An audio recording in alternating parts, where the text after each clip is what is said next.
West Legal Ed Center welcomes you to the Kovel Accountant.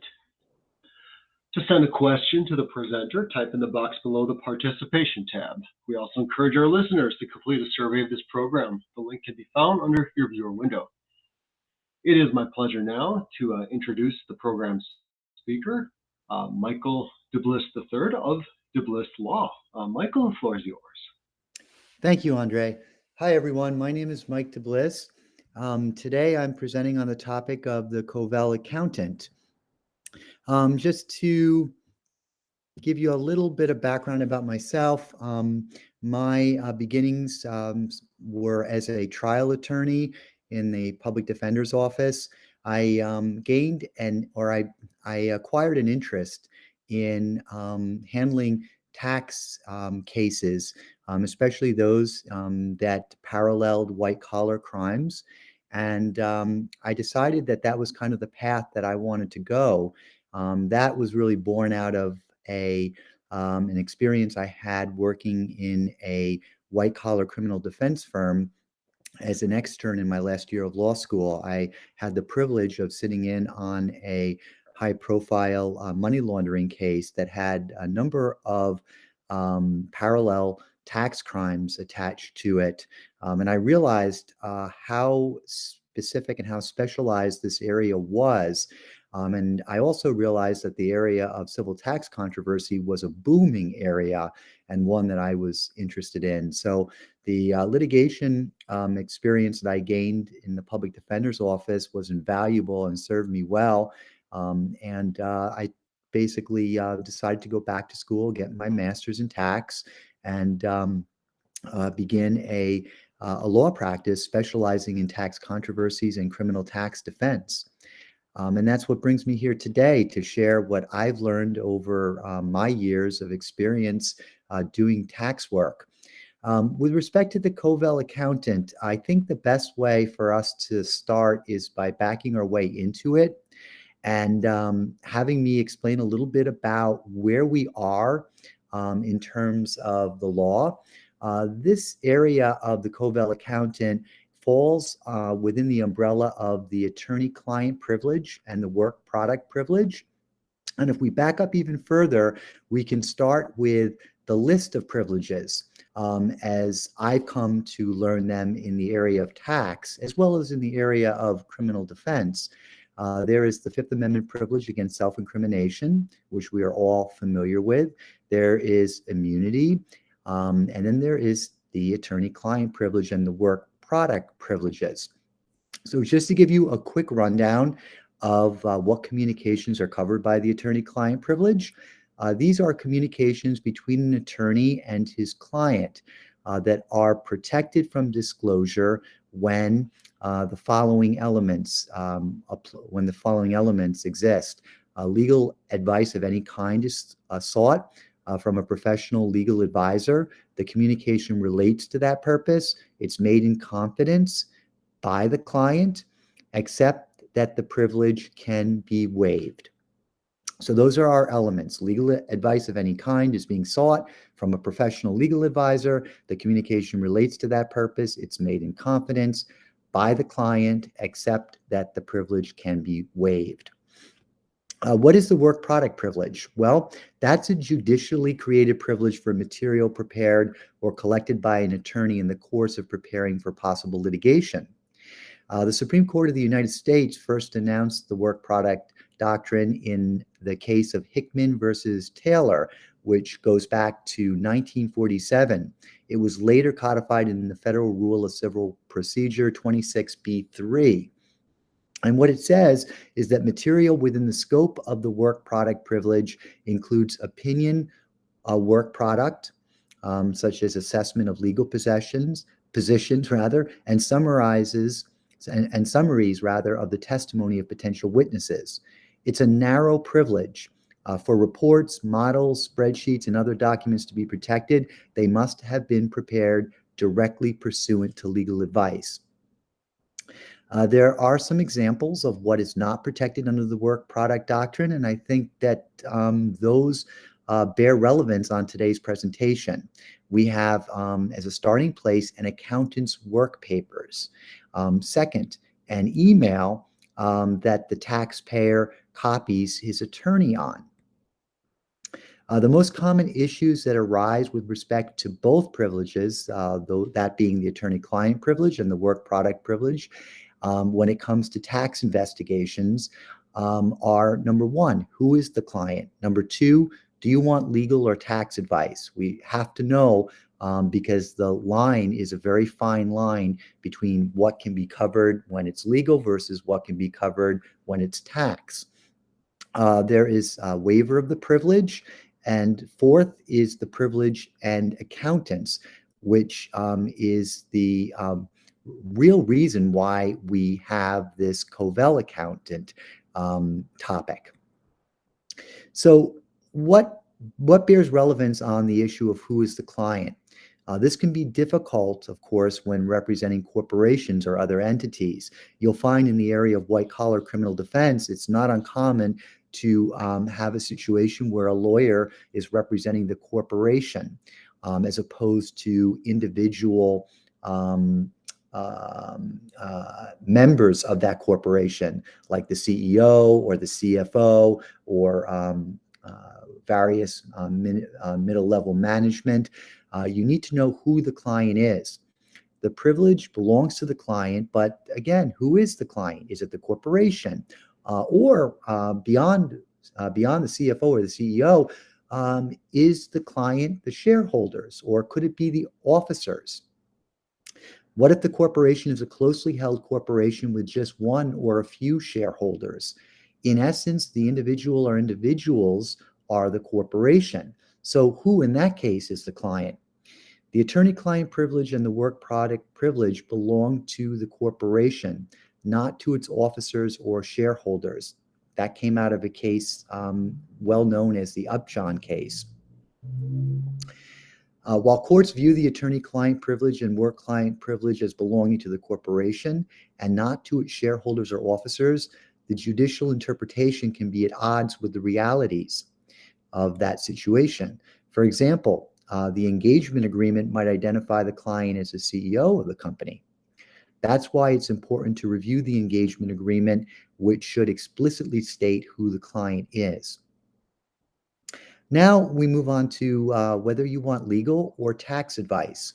It's important to note here, and you'll see this theme repeated over and over again, that only legal advice is protected by the attorney-client privilege. Not everything, believe it or not, that tumbles out of the mouth of a lawyer is legal advice. Sometimes lawyers give business advice, and sometimes they give investment advice.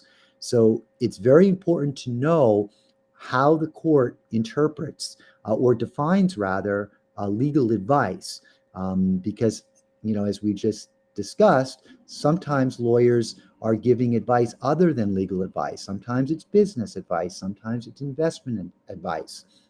In the context of taxation, the attorney-client privilege tends to be read rather narrowly. For example, the preparation of tax returns is considered to be accounting work and not legal work. And you can see what the repercussions of that are here, since only legal advice is protected by the attorney-client privilege. The line between what constitutes return preparation and what amounts to legal advice with respect to a position taken on a return is blurry. There's some case law on it. It comes from two cases, one of which is a KPMG case, and the other is a Frederick case. So let's talk a little bit about the U.S. versus KPMG case. In that case, the Supreme Court held that tax opinions concerning the tax consequences of certain investment portfolio transactions were not protected by the attorney-client privilege. Why was that? Well, the reasoning of the court was that such opinions are prepared in conjunction with preparation of a tax return. So I should back up a little bit to say that tax opinions are very frequently sought by clients who have tax issues when they go to see an attorney. And so what this case is holding has far-reaching consequences for these types of engagements where the client is seeking a tax opinion that they can rely on. Again, the court held that the tax opinions concerning the tax consequences of certain investment portfolio transactions are not protected.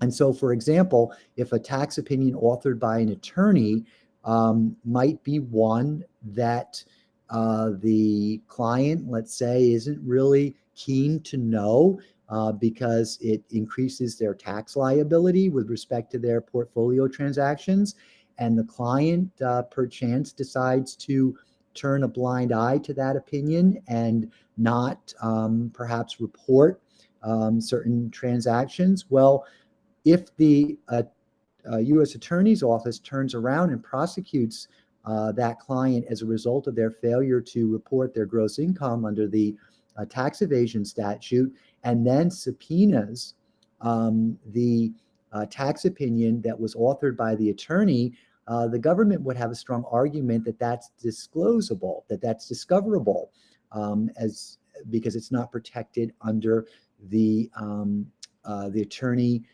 client privilege. And so it's very important to know what is and what is not considered to be legal assistance when you're an attorney who is providing advice to a client.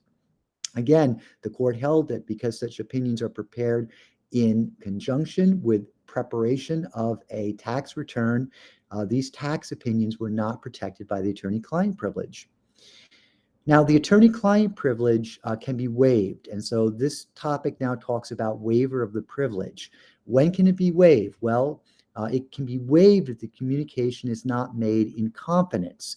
What we mean by that is that if it was made in the presence of others, or if it's expected that the information is going to be revealed to somebody else outside the circle of confidentiality. And you might remember this from your class in criminal procedure back in law school. I'm always very conscious of my conversations with a client because I'm always a little apprehensive if there's a third party that is a part of those communications. I don't want to ever provide the government with the opportunity to make an argument that the defendant waived the privilege by way of the fact that there was a third party involved. So it's very important to, strictly adhere to the conditions to ensure that there is an airtight attorney-client privilege in effect. We are going to talk a little bit as we segue shortly into the Kovel Accountant, how we can bring an accountant, a forensic accountant who's part of the defense team under this stronger privilege that exists between an attorney and his client than the otherwise privilege that exists between a tax preparer and his client. A little preview is that the privilege that exists between a tax preparer and his client is not as airtight as the attorney-client privilege that exists between an attorney and his client. So the thrust of this presentation is going to be discussing how we can bring a CPA or an enrolled agent or a tax preparer that is engaged as a forensic accountant by the attorney, criminal defense attorney representing the defendant, how we bring him under the attorney-client or her under the attorney-client privilege. And there's ways of doing that. Now, in the area of waiver of the privilege, there is what's called a joint defense exception, which you might be familiar with. Under a joint defense agreement, where co-defendants in a criminal case and their attorneys confer on matters of mutual interest, there is no waiver of the attorney-client privilege. Why? Well, the parties are engaged in the formation of a joint defense. So if you've ever been involved in litigation where there are multiple co-defendants, it should come as no surprise that discussions between the attorneys and the and as well as sometimes the defendants represented by as well as the co-defendants represented by those other attorneys there's voluminous discussions that take place. And if you go to trial and there's a joint defense that both or multiple parties are espousing, then it's not uncommon that you will be in the same room as the other attorneys, not to mention the other co-defendants, brainstorming and discussing ways of how to approach various witnesses, and in keeping with the theme of a unified defense. Because as we all know, when there are multiple co-defendants, we want to make sure that our strategy is consistent and that we're not somehow undermining what another defense attorney does with a certain witness on a cross-examination. So these cases are ripe for intense collaboration by all of the attorneys, as well as by the clients themselves. So if we didn't have a way of protecting these talks that exist and that foster between the various clients and the various attorneys during a case of this kind, the government would have incredible fodder to unleash against us at trial.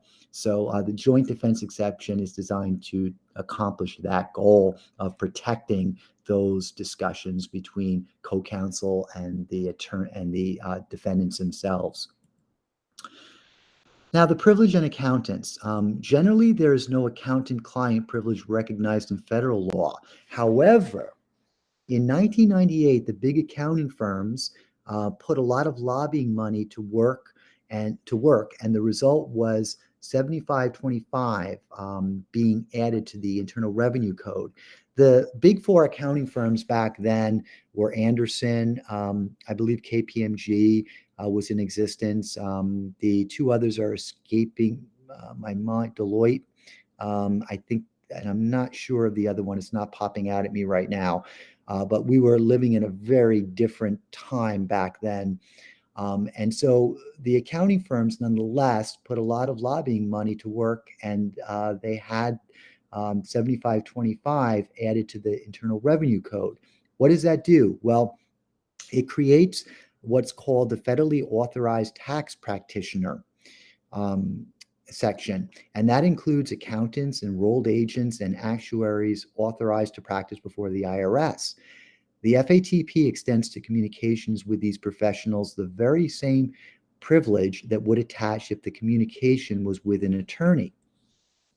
So an example would be if a client says something to his attorney that would be privileged under the attorney-client privilege, that same conversation is still privileged even though it takes place between a client and a federally authorized return preparer. And now we're going to segue into the Kovel Accountant. So I think the best way to start here is by talking a little bit about the Kovel case. The name Kovel came about as a result of the case. And so we're in the world of confidential communications. It's already applied to ministerial functions. The court recognized that in delivering legal services, an attorney relies upon non-lawyers, and I would even add heavily relies upon non-lawyers, such as paralegals and secretaries. These individuals are regularly exposed to confidential information. So, query, what would happen if the information obtained by these people as a result of their participation in private meetings with the client was not privileged? Well, the government would have a field day. They would subpoena everybody, all of them, to come into court to testify about what they learned in these closed-door meetings, like we were kind of talking about a little while ago with respect to the joint defense agreement. Judge Friendly was the judge who authored the opinion, and as he recognized, disclosure of information to these individuals does not constitute a waiver of the privilege. Judge Friendly also recognized that there will be times when attorneys find it helpful to engage professionals from outside of the firm, especially in an area as technical as accounting. Judge Friendly made a shrewd observation. Accounting concepts are a foreign concept to some lawyers in almost all cases. And I would venture to even go one step forward and say, even those attorneys that have a background in tax, there are always, I mean, accounting issues for me are very foreign. And I spent a long time, in academia, studying the Internal Revenue Tax Code for my master's. And I will say that there are accounting issues that are very foreign and very elusive to me that I don't understand, and yet are very bread and butter for an accountant who toils in that every day. So, this was actually a very basic observation that these accounting concepts are sometimes like hieroglyphics to professionals like lawyers. So we have the birth of the Kovel Accountant. In applying this principle to accountants, an attorney may want an accountant to meet with his client and obtain information directly from him. In these cases, the attorney needs reassurance as well, for his client that the information disclosed by his client will be cloaked in the attorney-client privilege, just as if the attorney obtained it directly from the client. The only way this can happen, according to Judge Friendly, is through an arrangement where the lawyer engages the accountant to become part of the legal team. This was what marked the birth of the Kovel Accountant. What is a Kovel Accountant? Well, it's an accountant that is brought under this cloak of the attorney-client privilege, which is a stronger privilege than the tax practitioner-client privilege. The burden is borne by the government. The government carries the burden to disprove the privilege that the taxpayer does not. The taxpayer never has the burden of proof to establish it. And so the next 40 years it's very interesting from a historical perspective to see what's going on here. The government grudgingly codified Kovel into Section 7525 of the Internal Revenue Code. I made reference to that earlier. Section 7525 of the Internal Revenue Code covers the common law protections of confidentiality that apply to communications between a taxpayer and a federally authorized tax practitioner. More precisely, the government codified some of it and ignored the rest. Judge Friendly could not have been happy because he clearly envisioned the privilege as being broad. Section 7525 made some key limitations. And here they are. The privilege is only as broad as the attorney-client privilege. And when it comes to tax matters, as we've come to find out, the attorney-client privilege is narrow. So what does it extend to? The privilege only protects communications involving tax advice. Now beware, we're not talking about tax advice given by a tax preparer. Instead, we're talking about tax advice given by an attorney. That's why it's very narrow. What does this mean? Before a court will find that a tax preparer's tax advice is protected by the attorney-client privilege, that tax advice must be a matter that is sufficiently within the professional competence of an attorney. So again, I can't emphasize this enough. We're not talking about tax advice given by a tax preparer that can be very technical and very and carry with it a lot of depth and insight. What we're talking about is the tax advice given by an attorney to the client. And so what we have to know is, what is the type of tax advice that an attorney would give to a client? Well, we have a hint here. It's a matter that must be sufficiently within the professional competence of an attorney, but we are going to get a little into more specificity here. Tax matters that are outside the professional competence of an attorney are not privileged. One such example is the preparation of tax returns. So at first blush, you might say, of course, the privilege for a tax practitioner client would cover the preparation of tax returns under 7525. But lo and behold, because tax matters that are outside the professional competence of an attorney are not privileged, and because preparation of tax returns is considered to be outside the professional competence of an attorney, then by uh, by analysis, the the information, the work that a tax practitioner does to prepare the client's tax returns wouldn't be protected under the 75/25 privilege. The attorney-client privilege in the tax realm protects legal advice and tax advice. However, where the advice is tax related, the scope of the privilege is limited. So here we get a little more guidance as to what would be considered tax advice given by a tax attorney to his or her client, so that by relation, we would then know what would be protected, what is considered protected by a tax practitioner to his or her client.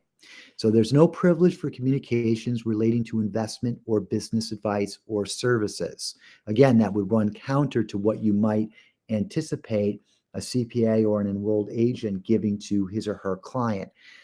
Second, the preparation of tax returns is generally not considered to be legal advice within the scope of the privilege, as we've already discussed.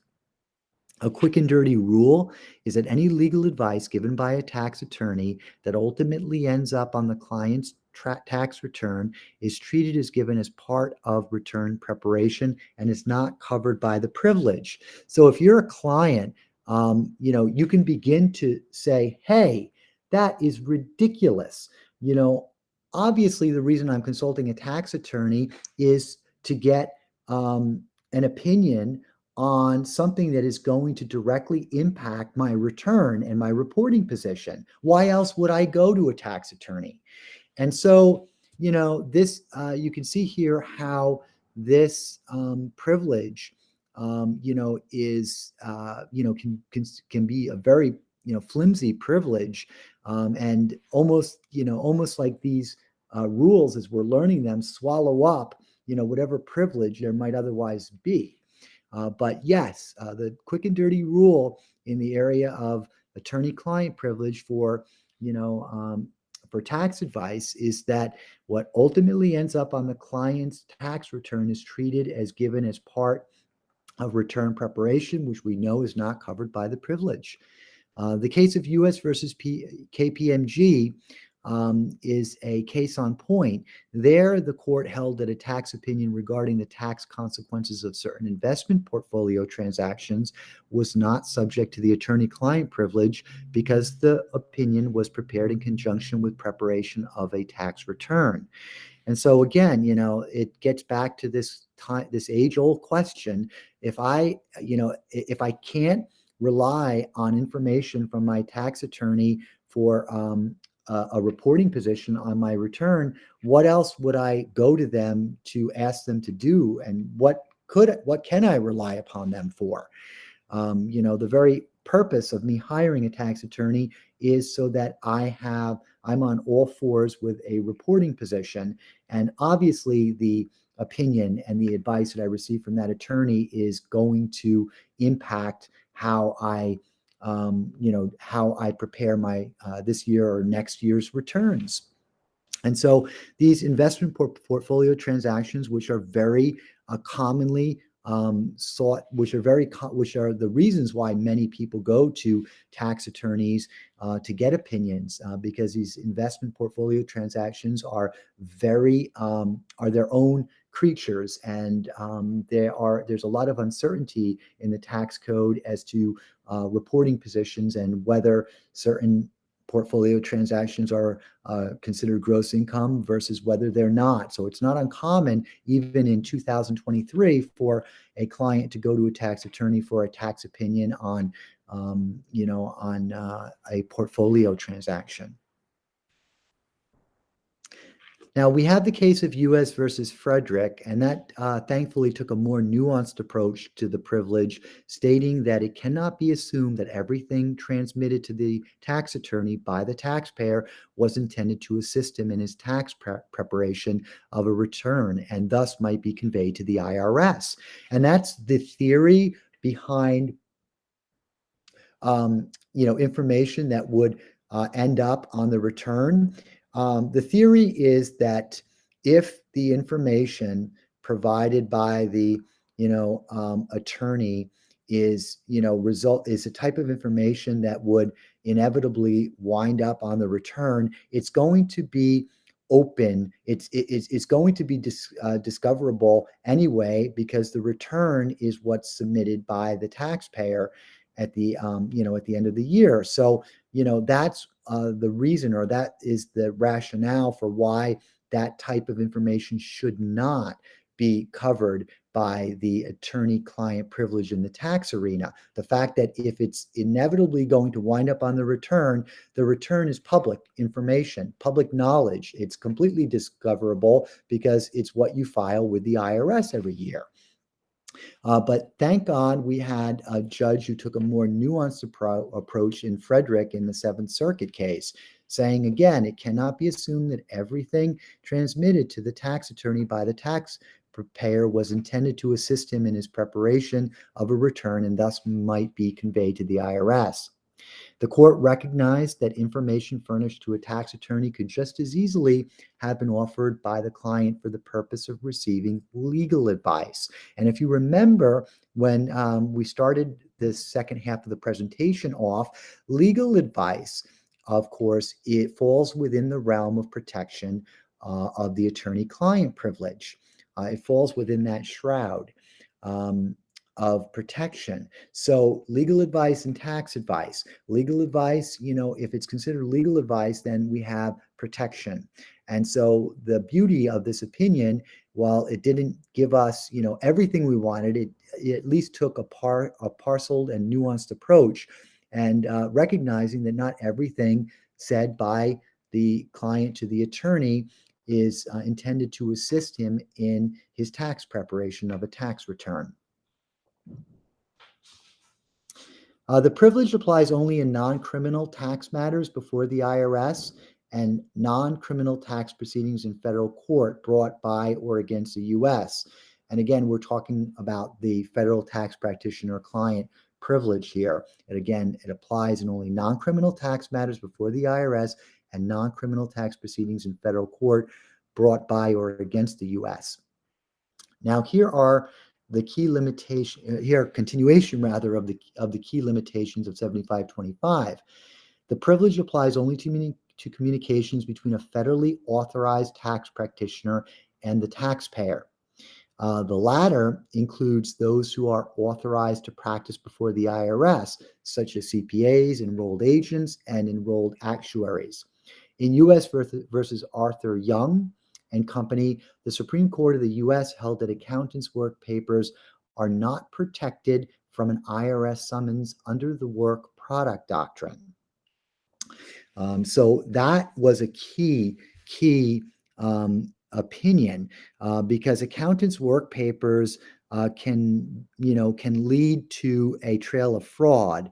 And the fact that their work papers are not protected from an IRS summons under Section 7525 leaves clients very vulnerable, especially when the IRS issues a summons to the tax professional. Because let's all be honest, the tax professional, while they have their client's best interest at hand, they're not going to, fall under the bus for them. And if there's even a whiff of a potential investigation into the tax professional, they are going to be as friendly and as willing to assist in any way they can the government, especially upon receipt of a summons. Information and documents that are already in the possession of a tax preparer are not privileged and thus could be obtained by the IRS. So work papers are just that. They're information, they're documents, they're shorthand notes that the accountant or the enrolled agent, took in while in a face-to-face meeting or a telephonic conversation with the client. Again, those could be a death knell for the client if the client, if there's a whiff of fraud in the returns. No protection exists for tax shelters.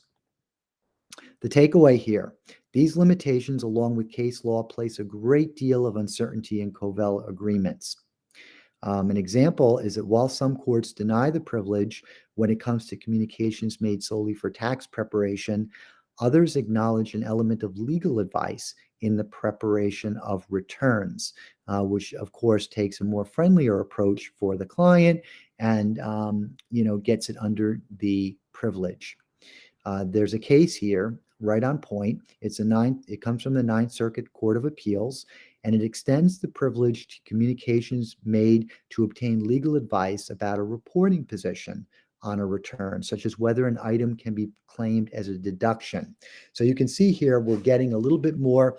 They're chipping away at at that rule that we learned earlier, that anything that could end up on a return is completely discoverable and is not protected under the attorney-client privilege. And what we're saying here is, based on case law that's taken a more nuanced approach, the Ninth Circuit Court of Appeals likely relied upon that earlier opinion to extend the privilege to communications made to obtain legal advice about a reporting position on a return. And that reporting position can be as as direct as the claiming of a deduction.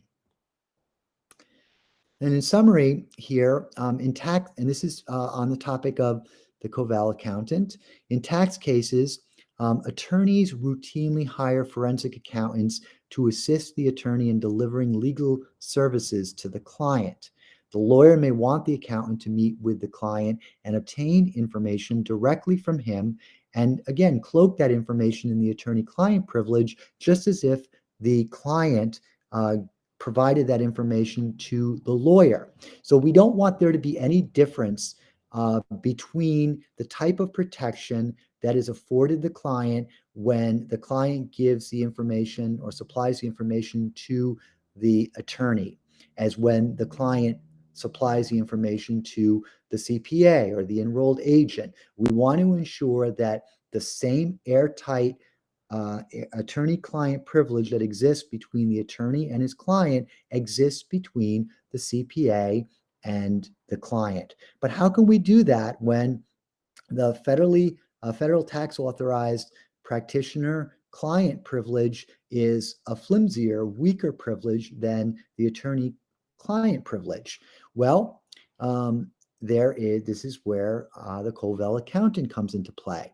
The traditional method by which that is done is through an arrangement where the lawyer engages the accountant to become part of the legal team. So this is procedurally how we are going to create a Kovel accountant relationship, whereby the information that is supplied from the client to the CPA, for example, is under the same heightened privilege as the attorney-client privilege. These are the procedures for how we can ensure Kovel agreement is inked. So under this arrangement, the attorney-client privilege extends to the accountant. The Kovel accountant should be engaged as early in the process as possible in order to derive the maximum benefit from the accountant's work. If the budget permits, 3 professionals should be engaged during an eggshell audit. And I'll back up just for a second. What is an eggshell audit? It's exactly what you guessed.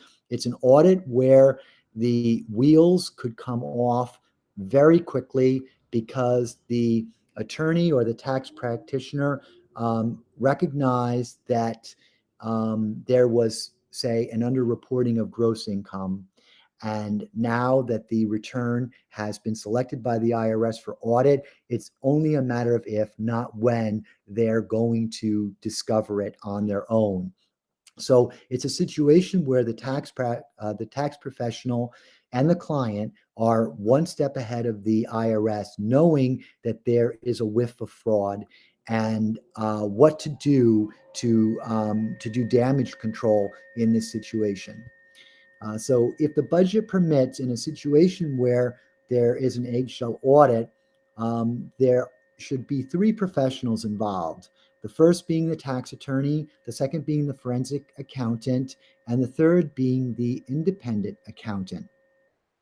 The Kovel accountant, which I'm using that term loosely, that's really the forensic accountant, would assist the tax attorney in gathering all potentially relevant information, and the tax attorney would determine what portion of the information to disclose to the independent return preparer. In that way, while the independent preparer's knowledge is discoverable by the IRS, the information disclosed to the Kovel accountant would remain privileged under the attorney-client privilege. Now, I am going to throw a question out there, but before I do that, I have to read a code out to you. This is a New York code for CLE credit. It is M as in the first name of my first name, the first letter of my first name, Mike, and then it's D as in David, and then it's followed by 3356-33123. M again as in Maple, D as in dinner, 3356-33123. The question I want to pose to you is, I've made a bold statement here that the independent preparer's knowledge is discoverable by the IRS. Why would you think that the independent preparer's knowledge is discoverable by the IRS? And by independent preparer, I want to just set the stage for you. The independent preparer would have been the preparer that prepared the client's original returns, the same returns now that are the subject of an eggshell audit by the IRS. Why am I coming out with such a bold acknowledgement that that preparer's knowledge would be discoverable by the IRS? It's a rhetorical question. I love rhetorical. I'm also a Shakespeare actor, so I love getting into rhetoric and geeking out on that. But it's rhetorical in the sense that the independent preparer client privilege, as we talked about, is the privilege protected by 7525, which is very flimsy. And so as we've come to find out, sadly and unfortunately, the tax preparer's work papers, for crying out loud, are discoverable under 7525 in response to a summons. So right off the bat, we know in a very delicate situation like this, where the taxpayer's returns have been selected for audit, and that there is a whiff, maybe there's even a mealful of fraud that exists, we know that the IRS is going to aggressively at some point seek the work papers of the original preparer to see if they can get a roadmap to the fraud. And so they're going to issue a summons on the tax preparer to obtain those work papers. And sadly, they're going to be able to get them, and they're not, and the defenses raised by the original tax preparer are going to be shot down by the court. And so that is basically why why I've come out to make as bold a statement that the independent preparer's knowledge is discoverable. Now, what about the forensic accountant that comes on board later? Because usually the way things work is that the independent preparer is the one from the very beginning. They learn about the audit through the client when the client gets that dreaded audit letter. And the next thing that the preparer does, if they recognize that there is a potential of fraud, is pick up the phone and call the tax attorney. The tax attorney, comes in and does a complete interview with the client and begins to talk to the CPA. And if there are in fact badges of fraud that exist and that could come to light in the audit, and that there is need for a forensic accountant, this is when the tax attorney would pick up their phone and contact a second CPA, who we are referring to as the forensic accountant. And so are we why are we having a second accountant involved? If you're the client, you need to be able to answer this question, because the client doesn't want to spend any more money than they have to. Why would it behoove them to have a forensic accountant in a situation like this? Well, twofold. Number one, the complexity of the return, and how there might be the possibility to discover that there were deductions that might not have been taken, that if they were taken would have lowered considerably the taxpayers' amount due and owing. Or perhaps there are sections of the code that would have allowed for gross income that was never reported to not be reported, to back up that client's position. The second reason is, as you might have already thought, by bringing the forensic accountant in at this stage, and by putting the forensic accountant under the Kovel agreement, such that the attorney has hired him or her, the information now that is supplied by the client to that forensic accountant is protected to the same extent as if the information was being supplied by the client directly to the tax attorney. It's now under the attorney-client privilege. It's been brought under the cloak of the attorney-client privilege. So as you can imagine, there is intense need for a forensic accountant slash Kovel accountant to be brought in under the fold to find all sorts of exceptions under the code that might have warranted the taxpayer to take as bold a position as they did in underreporting their gross income. We don't want the original preparer to do that. Why? Because even though we can say, all right, an independent preparer, we're now going to put you under the Kovel agreement, and now the information that's turned over from the client to you is as protected as it were if it were turned over to me as the attorney. The problem is that it's very hard to delineate between the information that was supplied by the client to the original preparer on the one hand, and then the information that was supplied by the client to the original preparer after the original preparer became a Kovel accountant, after the original preparer was hired by the tax attorney. So the blur in when the information was disclosed, i.e., was it originally disclosed by the client directly to the preparer before the attorney got involved, or was it disclosed by the client to the preparer after the attorney got involved and rehired the independent preparer, the original preparer, as a Kovel accountant? And the blur there is going to give the government, the floodgates are going to open up for the government to make the argument, wait. They're arguing that the information, that we're soliciting, that work papers that we want were turned over to the accountant when the accountant had been dubbed a Kovel accountant. But no, this information was actually turned over by the client to the original preparer way before the tax attorney ever got involved, and then hired the independent preparer as a Kovel accountant. So this is why you want to have a second accountant who you label, a Kovel accountant, and who you as a tax attorney hire directly. Because again, that ensures that any information from that point forward that is turned over by the client to that accountant is cloaked under the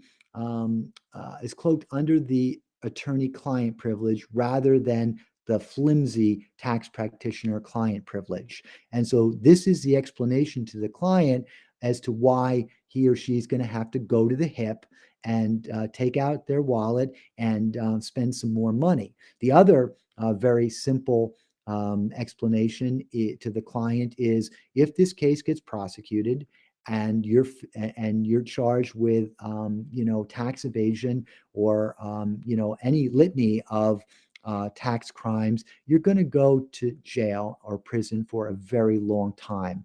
As we know in the federal system, it is very punitive, and the sentences are not flat sentences as they are in the state systems. The client is usually doing 85%, if not more, of the sentence. So it's going to be bad enough that the client's going to have to come out of money for these professionals. But at the end of the day, it's their money or their liberty, and they have to understand that. That this is your specialty, this is your area and your domain, and you're the captain. It sounds a little egotistical and a little arrogant, the hubris that's needed. But at the end of the day, you're trying to protect the client against themselves, and they're always going to be, complaining about price and fee. And you, as the tax attorney, know what lies lurking, and so you have to kind of spell it out. And you'll get labeled a fearmonger at times, but at the end of the day, your loyalty is to your client, and you need to do right by them, even if it's, talking to them as if you're their Dutch uncle. So keeping the roles of the original preparer and the Kovel accountant distinct and separate best preserves the attorney-client privilege. Why? And this is going to rehash some of the things I've already discussed.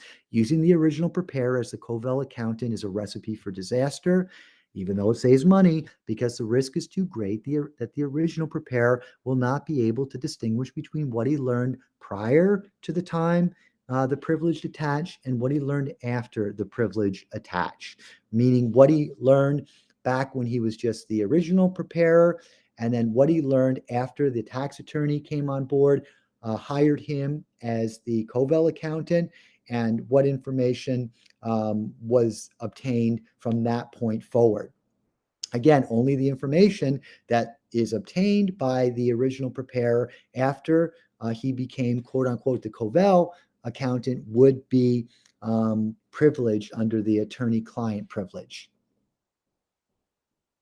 Moreover, the initial preparer already possesses enough information to provide a roadmap to the fraud, making him witness number one in the government's case against the taxpayer defendant.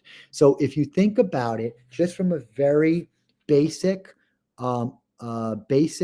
logical approach here, we have a situation where the return is being audited. The original preparers was the one who prepared that return. So what's done is done. Okay. If the preparer recognizes that there's a whiff of fraud now, or badges of fraud, then basically he or she is in possession of information that is going to blaze the trail, be the roadmap of fraud for the government. And so, it's a scary proposition here, because this information is only protected under the 7525 privilege. Yet that's what the client is going to have to stand behind if the IRS attempts to subpoena these work paper documents. So the initial preparer, I guess what I'm trying to say here, is damaged goods. He's damaged goods. It's a sad thing to say, but the reality of the situation is that the initial preparer could very easily turn against you and your client, because they're going to protect their hide, and not want to be thrown underneath the bus, and not want to be subjected to the possibility of a criminal tax prosecution if the IRS, suspects that they might have been complicit in the fraud. So the initial preparer is more than likely going to be very helpful to the government in it, whenever there is information that they solicit. The last thing you want is this initial preparer now fulfilling the role as your Kovel accountant. Forget them; they are damaged goods. Even though your client's going to tell you that the initial preparer has attended every barbecue that he and his wife have had since the time they moved into their new home. And even though the preparer is, an old high school buddy of your client, these are all things that, practically speaking, and the reality of which you're going to hear. And it won't always take that same shape, but you can get the idea. But again, the information that's known by the initial preparer is so devastating to your client that it basically gives the IRS the ammunition to make their case. And so this is why that person is going to be is going to be witness number one in the government's case against your client. How do we create an airtight Kovel agreement? I've already mentioned clues to it. And I want to just back up a little bit. Airtight, there's no such thing. I use this term, in the sense that how can you do everything possible? And again, you can only do what's possible. The Kovel agreements have been attacked, and and there's cases where despite attorneys following these specific rules to a T, that notwithstanding all of that, the judges have allowed the information to be disclosed. So there is no such thing as an airtight Kovel agreement that even if everything is done, the information, so long as it falls underneath the attorney-client privilege, is 100% going to be protected. These Kovel agreements are open to attack, and as you can imagine, there's been an incredible backlash, against these. And, the government's been able to make some compelling arguments that have allowed information that otherwise might have been protected under a Kovel agreement to be discoverable, to be disclosed. And so, it's disheartening, but it's the world we live in. So what can you do, though, to make sure that you don't get accused of malpractice for not doing everything that you could have done from the onset to ensure that it would be protected under the attorney-client privilege? So unless you want your accountant spilling his guts to a grand jury, a written Kovel agreement that is specific to the client and the case must be drafted. So rule number one, you want a written document. Number two, the attorney should be the one who engages the Kovel accountant and not the client. This ensures that the accountant is working for the lawyer and not for the client. And again, it might seem like a matter of semantics, but it's not. It really isn't. These are the elements that the judge is going to look at and review. Finally, a new accountant rather than the client's existing accountant should be hired, and the roles of the original accountant and the new accountant must be kept distinct so that the new accountant is cloaked in the attorney-client privilege. So I'm going to, once again, just summarize the reasons to start fresh and hire an independent accountant from the get-go. Because the accountant taxpayer privilege is so narrow, it's unlikely that the information and documents obtained by the original preparer who prepared the original returns will be privileged. Similarly, in preparing the amended returns, the preparer, regardless of whether he is the original preparer or a new one, is likely to uncover additional information that confirms that there were serious problems with the original return, and that might even provide a stronger case for the government. So just because you might think that your forensic accountant is your white knight in shining armor who's going to save the day, the forensic accountant could actually come and, as I said, unearth additional information that merely confirms what was what was disclosed by the client to the original preparer, namely that there were serious problems with the original return. And so that is even more reason why you want the second accountant, the forensic accountant, to come under the cloak of the attorney-client privilege. Because if he or she does find information that corroborates what the original preparer relied upon, then the government's going to come knocking and is going to want that information as well.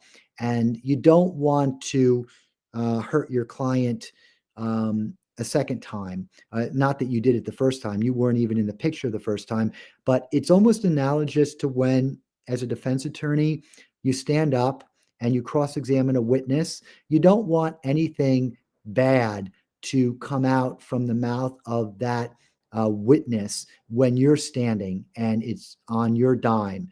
The bad stuff obviously has come out and come out in droves when the government was doing their direct examination of the witness. But when you're doing the cross examination of that witness, it makes it come out even worse. It makes it sound even worse, almost as if you're condoning what is being said out of the lips and mouth of the witness, because it's on your watch. You're the one who asked the question. And if that question prompts a response that is damning to your client, then it's just it leaves a bad taste in everyone's mouth that it happened on your watch when it could have very well have been prevented.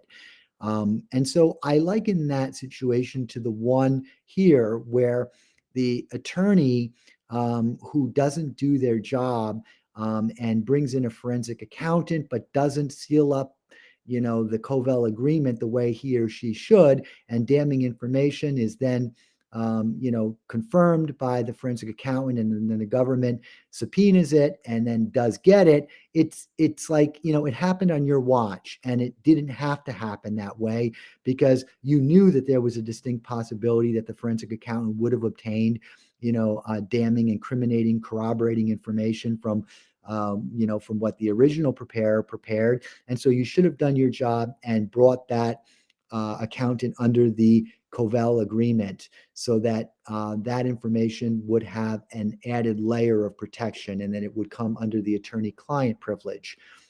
And so, you can't rule out the possibility, like I said, that the forensic accountant is going to unearth information that's just as damning as the information that was unearthed by the original preparer. The forensic accountant may not, and oftentimes isn't not, your white knight in shining armor. And so you have to take this added precaution of bringing that accountant under the heightened attorney-client privilege. Okay. Further, this is where things could go south fast. If the original preparer is used to amend the returns, he may not be able to distinguish between what he learned prior to the time the Kovel agreement went into effect and what he learned after the Kovel agreement went into effect. But only that which was learned within the scope of the Kovel agreement is protected by the attorney-client privilege. That which was learned pre-Kovel is par for the course.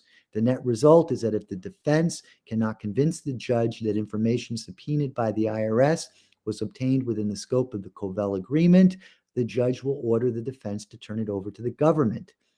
And it just might be the smoking gun that the government needs to convict your client. So here are some obstacles to overcome when dealing with your client. And we've already mentioned many of these. Your client will surely want to use his own accountant, citing any one of a number of good reasons, from budget concerns to relationship issues to level of comfort. You must convince him or her that this is not a risk worth taking, and that he should start out fresh with a new accountant.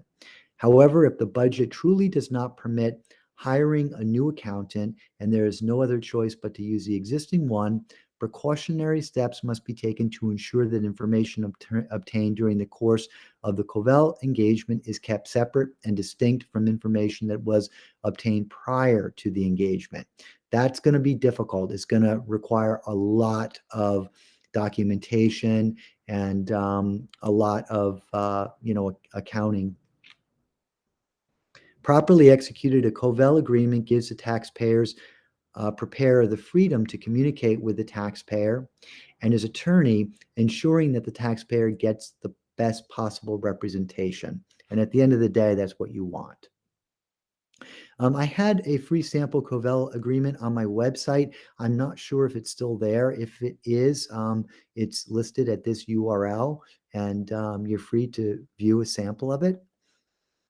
I've also written a couple of articles on the Kovel agreement, and the topic of one of my older blogs and Global Tax Weekly publications was on it. It was the title was "The Greatness of Mickey Mantle and Louis Kovel. Sorry. That brings us to the end of today's presentation. I want to just talk a little bit before we end on how these cases sometimes end. So I presented a fairly gloomy scenario for the taxpayer. However, that doesn't always happen. I obviously hope springs eternal.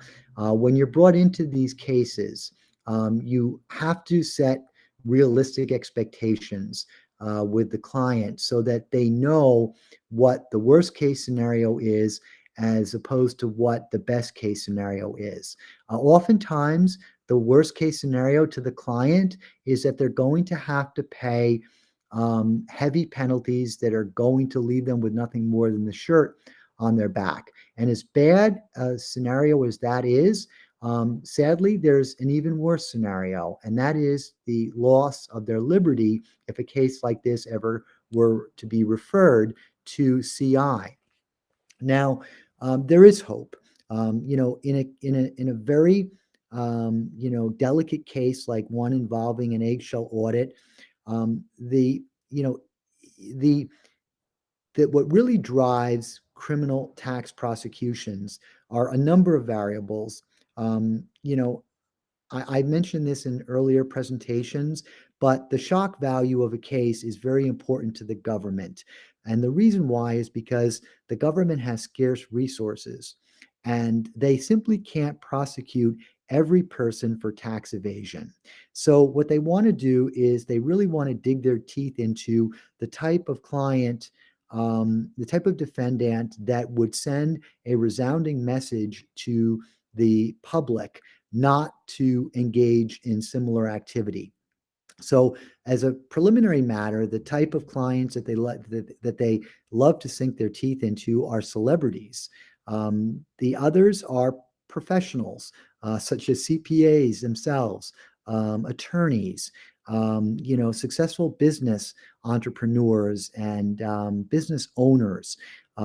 Those are the types of cases that are going to get enormous publicity in the media and that are going to, create a deterrent effect amongst the tax-paying public. And so those are the ones that the government likes to sink their teeth into. As you can imagine, the government does not necessarily find a